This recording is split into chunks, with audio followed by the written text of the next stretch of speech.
isolated thunderstorms producing heavy rain across the warned area. Between 1 and 2 inches of rain have fallen.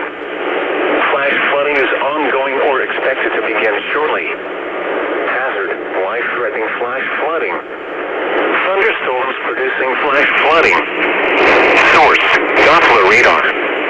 Impact, life-threatening flash flooding of creeks and streams, urban areas, highways, streets, and underpasses.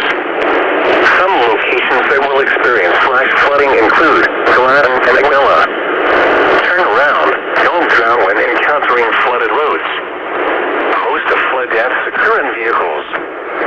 Be especially cautious at night when it is harder to recognize the dangers of flooding.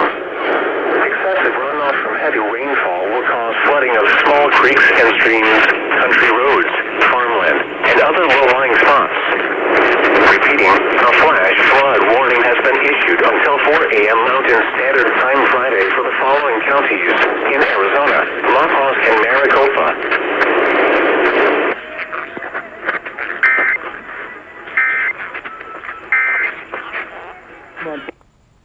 That was flash flood warning off KTARAM. WX268 activated, but it semi-crashed. So, yeah, that's that. That happened. Luckily, I got my Sangean out. So, yeah. Hope you guys enjoyed that. Bye now.